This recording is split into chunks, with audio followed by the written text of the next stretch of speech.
Hello and welcome dear learners to the NPTEL course on Healthcare Quality Management, Infection Control and Patient Safety. In the Module 5 Operational Excellence in Healthcare for the Chapter 54 Effective Preventive Maintenance for Hospital Part 2, we will be discussing on types of maintenance, clinical engineering workloads and TPM rationale, roadmap for TPM introduction and pillars of the TPM. In the previous chapter we have discussed about TPM. Now, we will take ahead the discussion with respect to the types of maintenance for the TPM. Breakdown maintenance. So, in clinical engineering, the team needs to wait until the equipment fails and repair it. For suitably identifying when the failure does not significantly affect the patient care or generate significant loss other than the repair cost. So you may come across with a breakdown maintenance which is awaiting maintenance, where a preventive maintenance is one which is taken on daily basis. Preventive maintenance is a daily maintenance which is with respect to cleaning, inspection and auto calibration, which is more designed to retain the healthy condition of medical equipment. Medical equipments from the preventive failure through the prevention of deterioration, periodic inspection or equipment condition diagnosis. It is also to measure the deterioration part. So where the importance of preventive maintenance is to be taken as an important for the daily maintenance part. Preventive maintenance can be further classified into periodic maintenance and predictive maintenance. Just like a human life is extended by preventive medicine, the equipment services lifespan can also be expanded by doing preventive maintenance. And there where you may find across an engineer who would always try to emphasize more to you on going for a preventive maintenance. Now we would be discussing on predictive maintenance. The periodic maintenance is one which is a time-based maintenance which contains periodically inspecting, servicing and cleaning equipment and replacing the parts to prevent sudden failure and process problems. Periodic maintenance is one which is commonly followed by the clinical engineering team. Clinical engineering team at a hospital will likely take it like monthly or for a hemodialysis units for an example. Predictive maintenance is something which is a method which deals when the service life of an important part is predicted to be expired, or sometimes it is on based of the inspection or diagnosis to use the part to the limit of the service life. This maintenance trends values by measuring and analyzing the data about the deterioration and employs a surveillance system designed to monitor conditions through an online system, which is now gaining more emphasis. Remote diagnostic servicing for images like modalities like MRI on cold heat status or intensive care ventilator flow, transducer, maintenance kit replacement or prompt are a few examples of predictive maintenance. Now with the corrective maintenance. Corrective maintenance improves medical equipment and it compounds so that the preventive maintenance can be carried out reliably. Equipment with design weakness must be redesigned to improve the reliability or improving the maintainability. So you can understand the importance of corrective maintenance is more to support the preventive maintenance part. Field upgrade of hardware and software is frequently carried out and such a dose reduction of hardware and software for the CT scanner unit and other units like this. Maintenance prevention is more indicating towards the design of a new equipment. Weakness of current medical equipment are significantly studied and have a sufficient way actually to deal after the studied part of a failure or prevention, easier maintenance, preventing defects, safety and ease of manufacturing. Examples like change of a design from a top loading of syringe in syringe pump to bottom loading by leading manufacturing companies so that the fluid seepage can be avoided inside the pump. Preventive maintenance over here I want to emphasize more on including the routine and periodic inspection, whereas productive maintenance must include not only the routine or periodic maintenance, but also the concept of maintenance, prevention and design out of the maintenance. So maintenance is something which is you are continuing it actually to maintain it. Now, with respect to clinical engineering workload and the TPM rationale. Now, for the clinical engineer, managing large volumes of medical equipments, 1500 plus equipments is something a task actually which makes them a difficulty in adhering to the preventive maintenance schedule. So TPM introduction is a solution to balance the preventive and breakdown maintenance. Sometimes you need to see that there is an issue with respect to breakdown maintenance which is occurring a lot, and this gives an emphasis on understanding that you need to shift from your traditional model. What is the traditional model? That is the I operate, where the technician or nurse may say that I can operate, I can do, I can work on. But what is the shift now? You should fix more on the clinical engineer. So you should say you fix, you do, or you work. So this is a philosophy that a hospital needs to adopt, that is called as TPM. The importance of TPM lies more actually to give more a life actually to the equipment versus actually to developing something which is more like to come from a shared responsibility. It is not that the role of the hospital staff or employees will come down, but actually the role of the engineers to support them to understand how it really works on.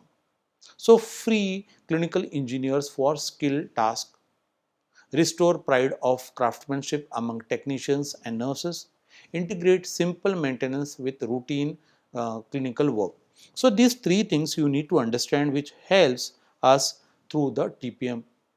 TPM is one to understand the concept to your staff and to work on the philosophy which is highlighted by the TPM part over here. The concept of TPM for promotional use. As an administrator or as an quality personnel, you need to ensure to the top management that hospital-wide policy for the TPM should be there. Setting of organization goals and central TPM promotion committee needs to be set up. Departmental managers with respect to the department PM policies, department TPM promotion committee, and technicians along with nurses setting up the goals for the preventive maintenance. Activities like fires and autonomous maintenance also should be. So you need to make up the culture which is more towards actually working to the TPM. The TPM part is one which is need to be taken with the efforts of every person into the hospital, and you need to work more in aligned from the committee at the top management to departmental managers and technicians. Now, the equipment utilization reduction framework. So, how you need to work on a three component framework I have to emphasize over here as availability part. So, availability is the actual usable time for patient diagnosis or therapy. So calculated after subtracting the planned downtimes, that is breaks, meetings, material storages and the breakdown losses. So availability comes as a prime and very important as a first factor over here. Second comes the performance rate. Measures how effectively equipment performs when it is running, which is very important to see as it is calculated by comparing the actual number of patient diagnosed or treated versus the expected number in the ideal time, longer than the idle time caused by poor operating procedure or equipment slowdown or consumable related variables, which is very important. And the third component is the quality rate. It measures the good diagnostic versus a therapeutic outcomes versus incorrect outcomes. So good diagnostic versus incorrect outcomes will give you the quality rate, which is where you can identify that the wrong outcomes caused by improper maintenance, technician or nursing errors or inconsistent material, or it can be even from incorrect parameter settings. The overall equipment effectiveness is equal to availability multiplied by performance multiplied by quality. So this all availability, performance and quality, it is used to assess the overall efficiency of medical equipment that we are trying to more emphasize on. So this is very important for every manager or an engineer who is working in a hospital to work on developing the equipment utilization reduction framework to make the overall equipment effective. Now you can see in this figure that the overall effective equipment calculation flow chart is being displayed, which is more on the availability, performance and quality. Where on the blue you can find the emphasis on equipment performance data, that is total availability time, operational time, net operation time and value added operation time, where you can find the loss of utilization. So downtime losses, breakdown loss, losses due to setup and adjustment, and idling and speed losses, which is more due to the losses due to the idling and minor stoppages, losses due to low operating speed or low load. You can see even the quality losses being seen for losses due to poor product quality or process defects, even losses due to reduced yield at startup and restart. So the calculation over here goes on calculate availability, that is availability is equal to availability time minus downtime divided by available time, or calculate performance rate, that is performance rate, that is ideal cycle time per patient per unit multiplied by number of patients or per units divided by operation time. Calculate quality rates. As discussed, quality rate is equal to number of good units per patient results divided by number of units per patient results. So you can understand that you have to work on this and to develop a structure actually which works on the availability, performance and quality for this part. Now you can see in this table that equipment utilization losses categories with examples are highlighted over here. The types of losses, description, concept and examples. In the first, the breakdown losses.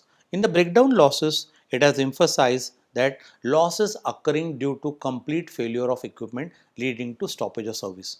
This is very evident. You can find it many times. What are the examples? Patient table up, down movement not working. So you can see that the equipment is with the breakdown losses, and that's for sure that you can categorize this into this part. Setup and adjustment losses. What is the description of this? Time lost in setuping or adjusting the equipment before actual use. You have to use it and you have to see the setup. What is the example? Setting up a laser location on a patient in a CT scanner or contrast dye loading in the injector. These are the examples which can be very much seen as a setup problem actually. Idling and minor stoppage losses. Losses due to short interruptions or idle time requiring a corrective actions. Corrective actions with respect to an example, that is after 3 hours of unused CT scanner unit is standby power mode. CT scanner needs to be calibrated, which is a very much a seen a problem, and you can understand that where the minor stoppage loss can be curtailed. Then reduced piece or low load losses. Losses due to equipment operating at slower than the ideal speed or reduced capacity, which is as an example which we can see is that increase in a scan time when number of scan goes beyond 60 or more per day, or a CT tube needs cooling, and which is very important that you need to reduce the speed.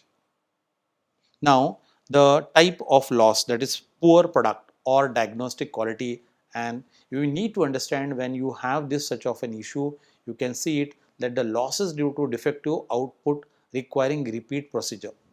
And you need to see the example like ring artifacts noticed in the CT images after acquisition, and you say that oh, this is a very poor quality material. Then the startup restart losses. You can see these losses as losses during equipment startup or restart before it reaches the optimal condition. Example can be time taken to switch on the CT scanner generator before patient is taken for the scan. So these are the few important things that you need to understand when you are taking the equipment utilization losses. You need to work on with the team which has developed actually the policy to work on the different categories that you may come across for the framework which is more towards the maintenance part. You can see now into this figure a roadmap for TPM, and when you need to introduce for your team actually you need to prepare a roadmap which needs to be emphasized more on the management announcement of the TPM introduction in the hospital by the top managers or by the quality managers who need to work on the initial education and propaganda of the TPM. establishing the TPM working system and target. Before that, you need to set up a TPM and a department committee which will work on establishing the TPM working. A master plan for institutionalizing the TPM is very, very important, which I want to highlight over here. And then the introduction stage to the suppliers, employees, which are invited actually for the discussion part, also is a very important part over here, which I am highlighting to see that these are the important phases actually that the TPM roadmap needs to be tracked. The implementation stage, which comes with 8 activities that are the pillars of TPM, are carried out, which I will be discussing further into this chapter. And institutional stage, where you come across to the maturity, or I mean to say a benefiting phase, which gives you the major benefits that you have already taken the TPM activities. TPM activities give you more an understanding that how when you introduce it in your institution and how you reach to the institutional stage. Now for the pillars of TPM. The pillar 1 will give you from the very core quality tool of 5S. 5S forms the foundation for the TPM, and there were this Japanese philosophy which gives us the problems cannot be clearly seen when the workplace is disorganized. So it's very connected actually to the 5S philosophy. Cleaning and organizing the workplace helps the team to identify the problem. Making problem visible is the first step of improvement. And 5 years must start with clinical engineering workshop, which should extend to all workplaces like radiology lab and to everyone. So what are the Japanese term for the 5 years? That is Seiri, that is organize, sort, Seton, that is tidiness, that is systematize, Siso, cleaning, sweep, and Sekitsu, that is standardization, standardize, and Shikitsu, that is discipline and self-discipline. So you can understand the translation that I have given from the Japanese term or to the English translation, and the equivalent S terms, that is sort, systematize, sweep, standardize, and self-discipline, which is coming from sorting to systematizing, that is storage, shining, and standardizing it. And again at the last, which is sustaining. So the 5S philosophy is very much a foundation for the TPM to be identified as a pillar 1 for developing this. The pillar 2 comes with the autonomous maintenance. What is the autonomous maintenance over here? It is aiming towards developing a technicians and nursing staff to take care of the small maintenance task which is more being inducted. Free skilled clinical engineering team for value added activities and technical repair if at all it is required. Technicians and nursing staff are responsible for the upkeep for the equipment to prevent deterioration, leads to the downtime and maintenance cost reduction, and it includes the checkups on reagents and consumable usages. Steps for the autonomous maintenance is being given, which is more from the training to the staff, which is for the initial cleanups and machines and accessory support, on countering the measures and developing the tentative standards of general inspection, autonomous inspection, and standardization of accessories and consumable. Also, the emphasis of Kaizen is being given over here with respect to continuous improvement through the PDCA, that is plan, do, check, and act cycle, to achieve the higher excellence for the OEE.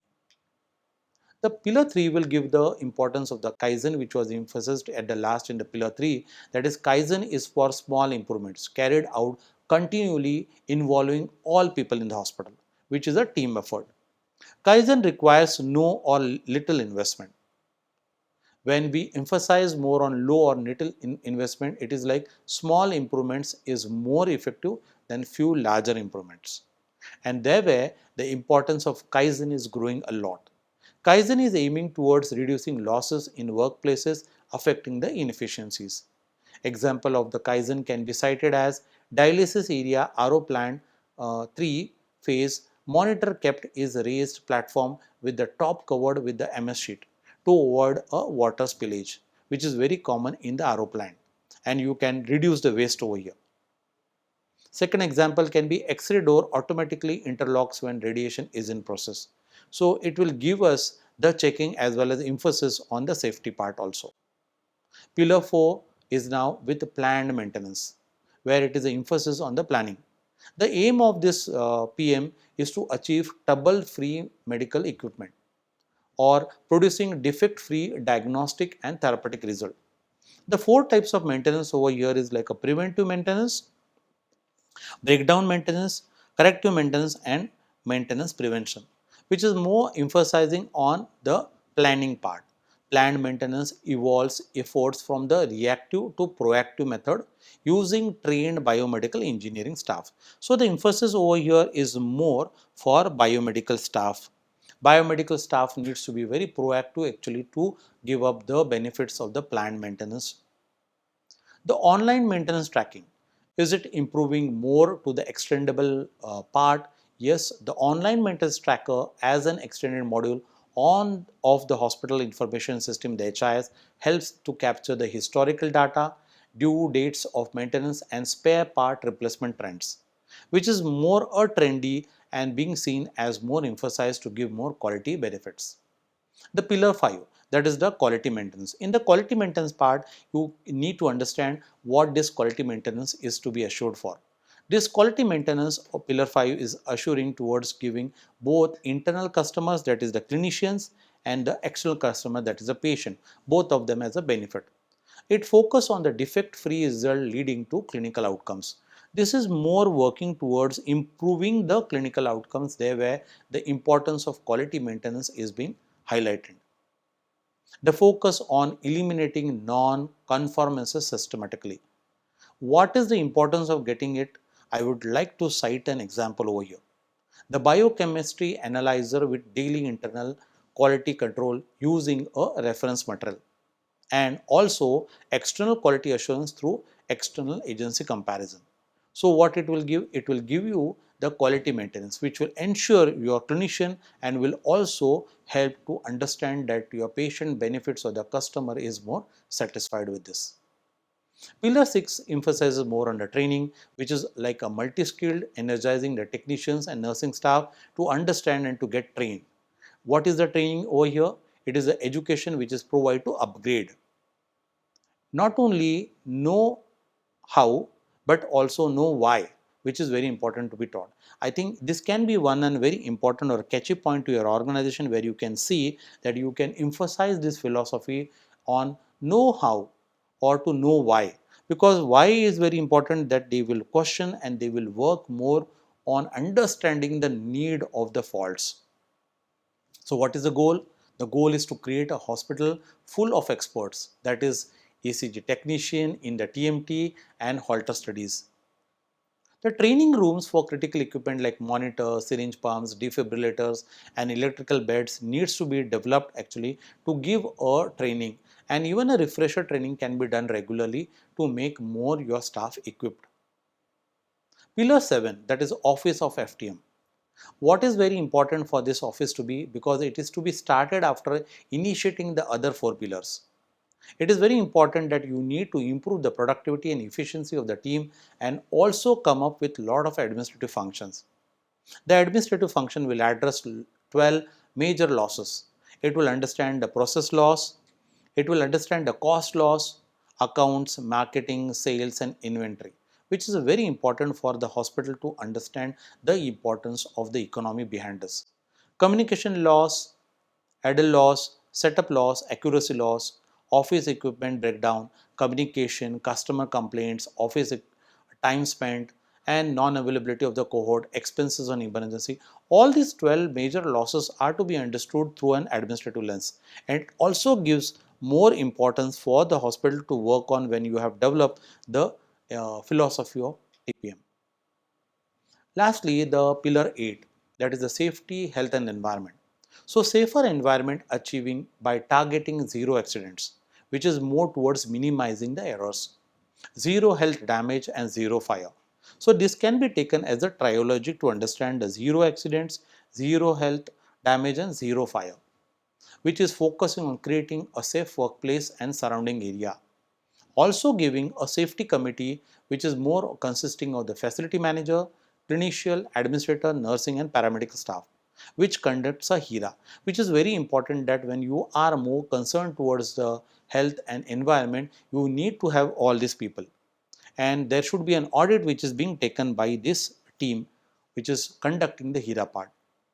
The safety manager looks after the safety functions, which is very important that you need to have in your hospital a safety manager who takes in consultation with the other people the safety training, which emphasizes more on the fire, radiation and needle stick injury, which is conducted regularly to maintain the safety, health and environment, which are one coming which are concerns to the sustainability part of this.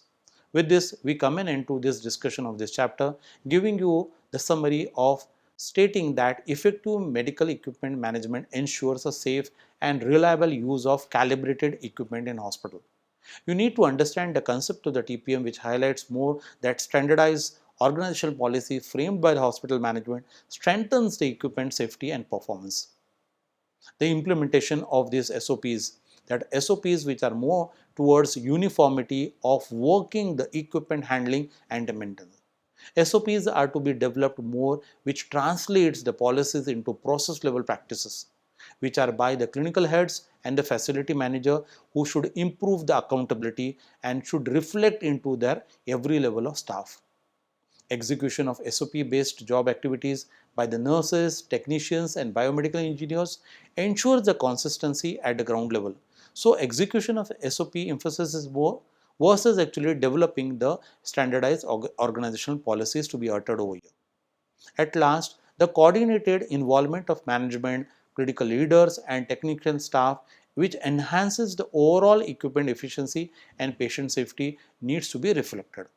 And this way we can say that when we are trying to work on the execution of the TPM, it needs to come up from all people in the entire institutions to be taken more as a culture rather than not being seen as one person jobs.